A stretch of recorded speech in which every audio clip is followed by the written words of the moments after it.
I have this Bauer handheld vacuum cordless that I'm trying to make work with my DeWalt battery.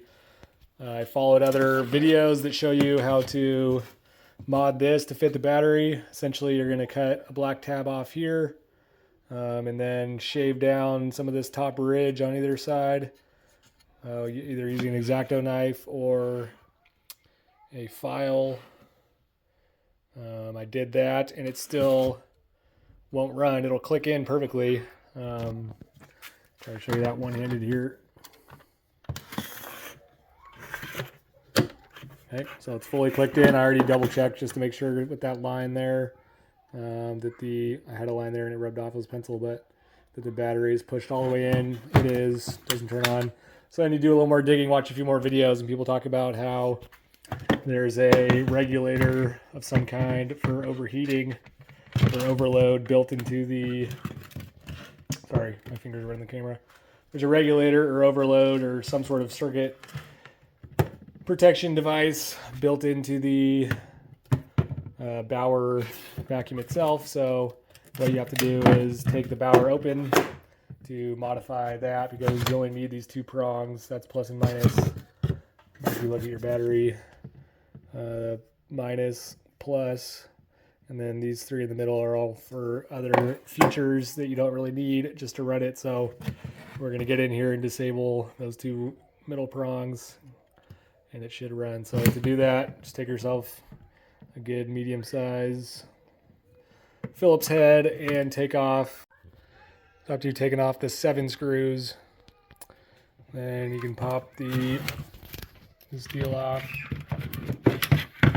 Now we'll split it apart. We just need something flat, like a flathead screwdriver. We'll drive it in there and split it. As you can see, it's pretty easy to split, so I'm just going to do that with my hand and then get a screwdriver and work it all the way down. I forgot the 8th one, so actually there was 8. Once you get the 8th one out, it falls right apart. So there you go. That's how simple a handheld vacuum is. Just one electric motor, turning a fan, and a little circuitry. So looking at the circuit board, I can show you closely. You have B positive, positive lead, B negative, but the black negative lead, which goes to the motor, is not connected to it. It's connected to this middle guy that then runs into all this fancy protection circuitry, which we don't want. So we're going to take the black lead off of here and attach it onto there with soldering iron, and it should run after that. Definitely an amateur at soldering, so I'll give you a tip if you have trouble like I did getting it onto the tab.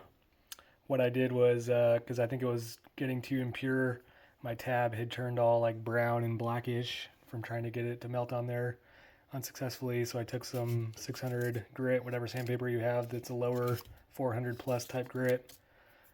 Just clean up the top of your little metal tab there, because when I did that, now it attached. So there's a little tip for you. As you can see, that little red part right there hits where the black wire is now soldered on.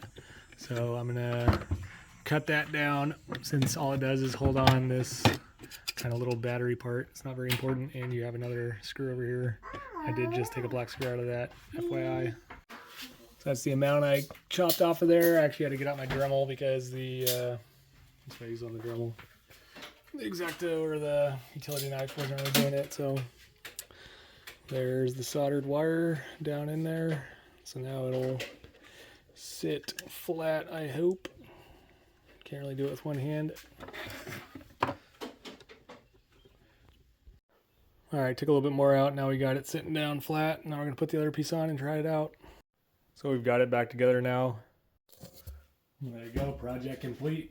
I can now take my DeWalt battery. And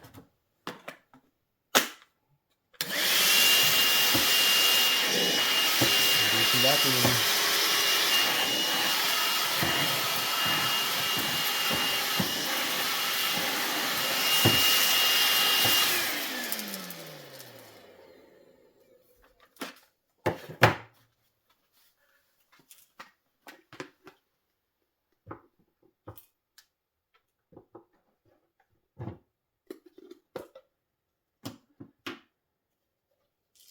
There you go.